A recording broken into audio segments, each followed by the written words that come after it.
eu não sei se é realmente assim que acontece no cérebro, mas uma percepção que eu tenho de mim mesmo é que quando a gente ignora ou abafa, silencia uma emoção que é desagradável ali, né? Tipo, ansiedade ou qualquer outra coisa do tipo, ela não vai... Tipo assim, ela vai... É como se ela tivesse divertidamente ali pensando... Ah, ele não me viu, então.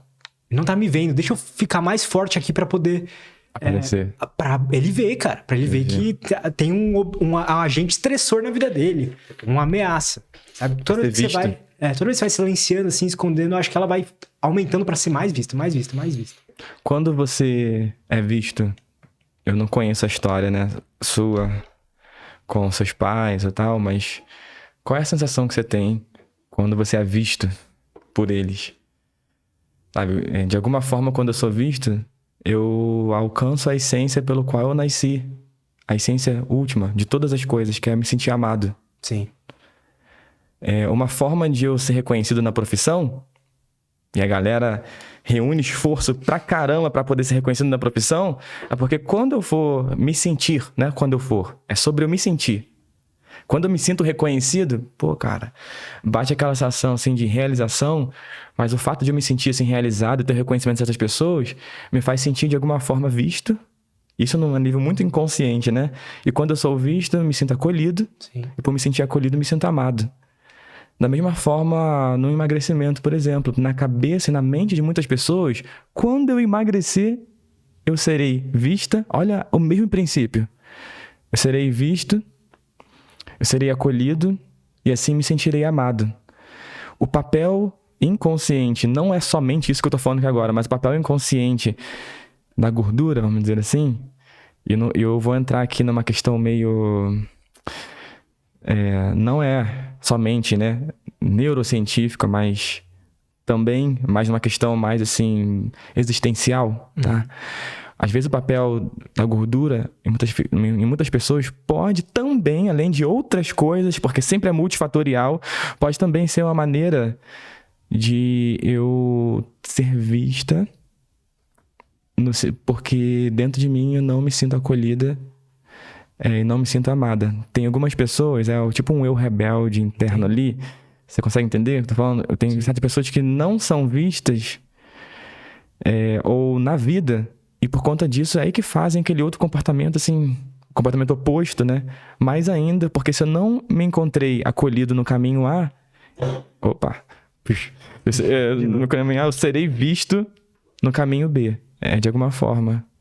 Entendo, cara, faz muito sentido isso. Faz sentido, né? Fui pelo caminho do bem, dizendo assim, ninguém me deu atenção, ninguém me acolheu, então agora vocês vão ter que me ver.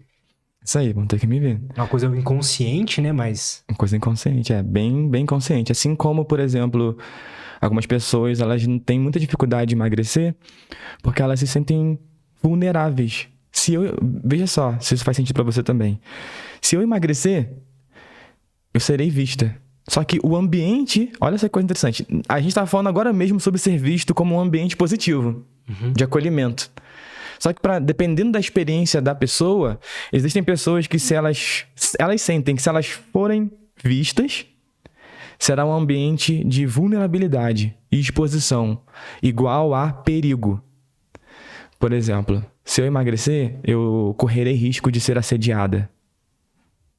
Tá? Isso, cada vez mais eu atendo pessoas que me relatam esse tipo de sensação interna que elas guardam para dentro de si mesmas. Caramba. Né? Correrei risco de ser assediada. Se eu emagrecer, me sentirei vulnerável, né? Até mesmo eu comigo mesma. Porque eu sinto medo, Roberto, de eu começar na minha cabeça, vir aqueles pensamentos intrusivos de eu trair meu marido ou fazer alguma besteira, já que eu me sentirei atraente, me sentirei, sabe, desejada. Caramba, cara, tem realmente esse tipo de pensamento? Tem. E caso, óbvio, né? Eu tenho certeza, porque toda vez que eu falo sobre isso, aparecem várias pessoas dizendo que se sentem assim. Então... Mas é engraçado, cara. Aí tá acontecendo um sentimento, certo? Nesse momento aí. Só que os pensamentos, né? As palavras que estão vindo ali... É meio que o cérebro tentando fazer sentido daquele sentimento, só de uma forma que não faz sentido, né? É isso aí. Eu entendi. Então, fez sentido pra mim. Tem no cérebro É como se esse nosso lado racional estivesse sempre tentando dar sentido às coisas, né? Dar explicações para as coisas, né? Isso. E aí é como se esse lado dessa pessoa estivesse sentindo um sentimento, uma emoção, entre aspas, ruim ali sobre alguma coisa, tipo uma insegurança, ou sei lá o quê. E aí traduz nessas palavras, sabe? Isso. É bem isso mesmo. Pra gente entender de uma forma mais aprofundada, vamos aprofundar mais um pouquinho, né? A gordura assume a função de proteção. Uhum. Quando eu estou acima do peso, de alguma forma, é sempre um lado de mim, não todo o meu lado.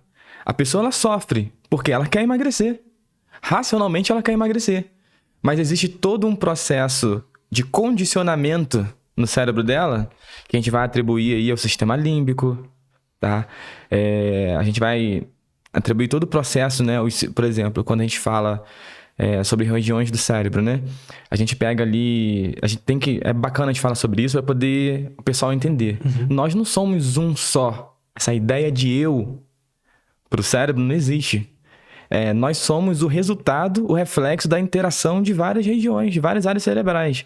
De uma forma bem simplificada, aquela área que eu mais pratiquei, que eu mais repeti na minha vida, que mais fez sentido, né? E eu fui aprendendo no sentido de unir uma informação à outra e foi fazendo sentido. A gente chama isso de aprendizagem, né? Eu fui aprendendo na minha vida, por exemplo, que ficar magra... E aí eu fui aprendendo isso como? Com a minha família, que eu fui unindo uma coisa com a outra, porque eu via uma pessoa sendo assediada, a mulher. Aí eu pensei assim, se aconteceu com ela, pode acontecer comigo também. Isso é uma forma de aprendizagem, né? E aí quando a gente fala sobre o sistema límbico, a gente está falando sobre um cérebro emocional. A estrutura do cérebro emocional é diferente da estrutura do cérebro racional, né? O cérebro emocional, ele é uma estrutura cerebral rápida, impulsiva. Se ela não fizer a vontade dela, ela vai ficar irritada. Ela responde com irritação, né? Com raiva, com mau humor.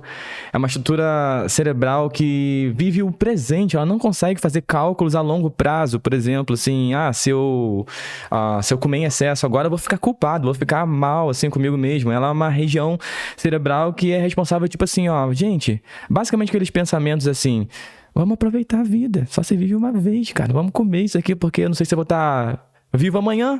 Então, vamos comer só hoje, só um pedacinho, só dessa vez. Dane-se. O dane-se, então, assim, aquele chute no balde, que é sempre uma interação de diversas áreas cerebrais. E, principalmente, ligada à gratificação imediata. Aí, quando a gente fala sobre gratificação imediata, eu vou fazer um anexo ao que a gente está conversando agora, né? Que eu dei uma pausazinha aqui para explicar o funcionamento do cérebro.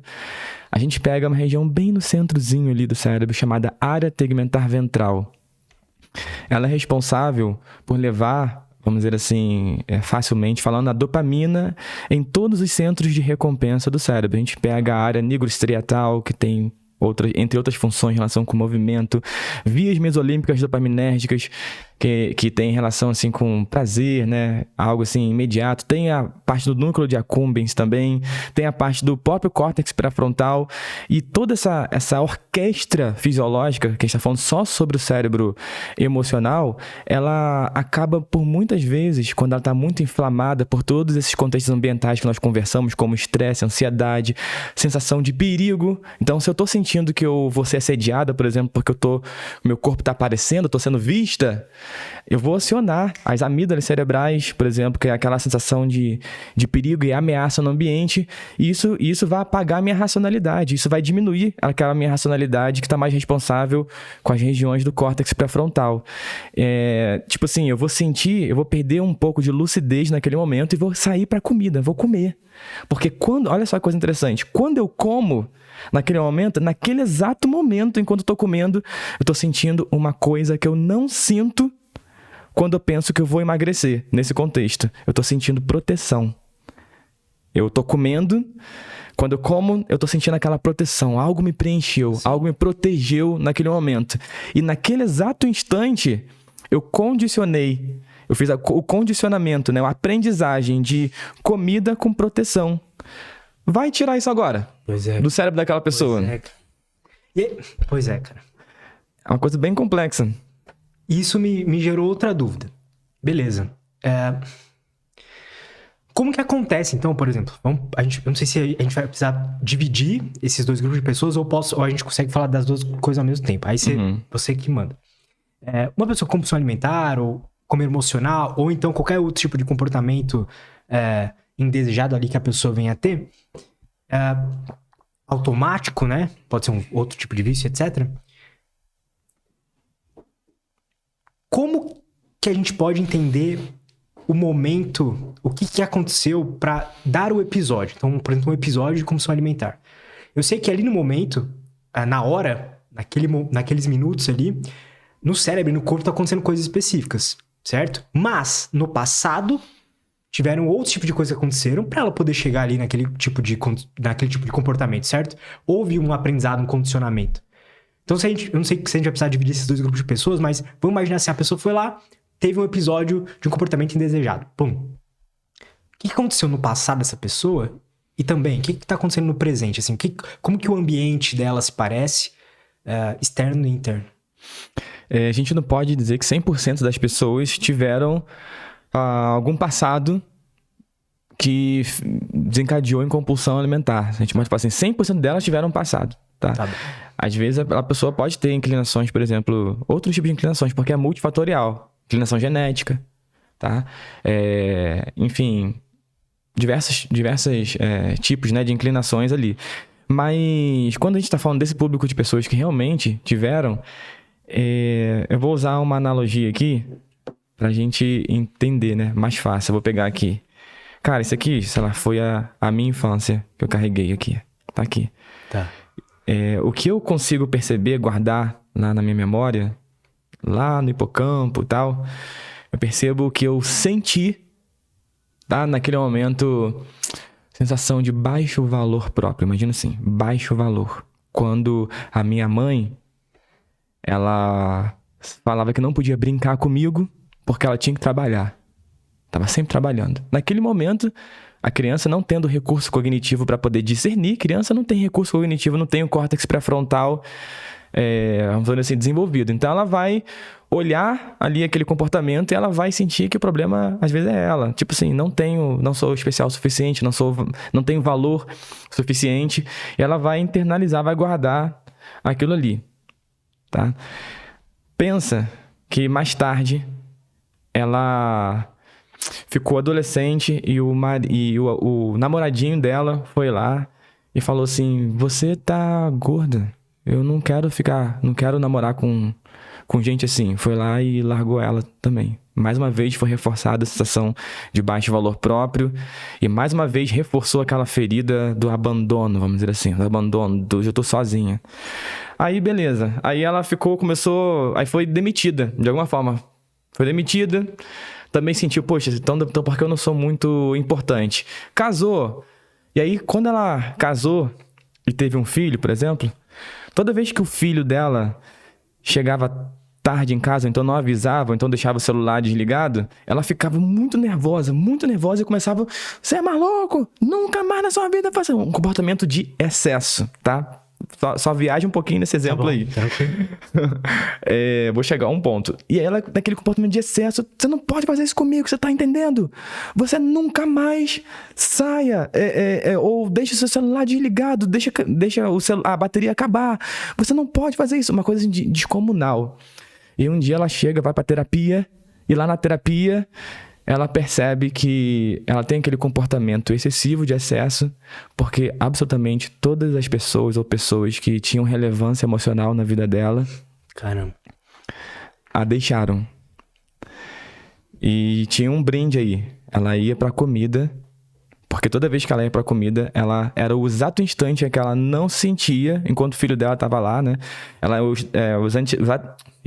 O exato instante em que ela não se sentia abandonada ou com baixo valor próprio, sabe? Ela é a soma disso aqui tudo, ó. Isso aqui é ela. Só que ela é a soma disso aqui tudo, né? E às vezes, quando a gente pensa sobre mudar, tem que mudar isso. Um detalhe. Isso é um caso verídico que eu tô falando agora de uma paciente.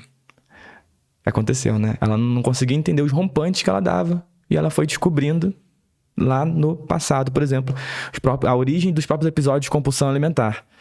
Só que a gente fala, eu quero mudar isso. A pessoa acha que mudar é tirar uma característica e botar uma outra. Aham. Agora eu sou isso aqui. Não existe isso. Ou às vezes mudar por completo, né? Tipo assim, tirar tirar a teira. Agora eu sou isso aqui, ó. Sou top das galáxias, né? Focos aqui, é incrível, cara. Eu sou demais. E não vai existir isso, cara. Mudança é isso aqui, ó. Saber que eu nunca vou deixar de ser isso, cara. Cara, isso é interessantíssimo. Nunca. Véio. E que, na verdade, eu construí na minha vida novas competências, novas habilidades, como, por exemplo, esses 4 P's, né? Eu tô construindo novas habilidades, cara. E isso aqui já me ajudou o progresso. É o que eu sempre falo. Troca o P de perfeição pelo P de progresso. É uma frase robertiana, eu chamo de frases robertianas. Tem várias frases robertianas. Uma delas é isso. Troca o P de perfeição porque não vai dar, não vai rolar, simplesmente não vai rolar. É o P de progresso. Então isso determina, respondendo a sua pergunta, o meu histórico de vida, questões muito aprofundadas, como o exemplo que eu dei agora, também influenciam no meu comportamento alimentar. Eu só vou conseguir mudar isso quando eu percebo, P de percepção, e eu desenvolvo a habilidade de P de ponderar. Tá aí para finalizar meu argumento, que é o P de ponderar tem a ver com PAT. O que é PAT? É a minha habilidade de conversar, que é PAT, é P de parar, veio o impulso. Eu dentro do P de ponderação, eu estou desenvolvendo aquela habilidade, eu tenho que dominar. Pessoas que não voltam a engordar mais ou não ganhar peso, elas dominam essas habilidades. P de perceber, desautomatizar.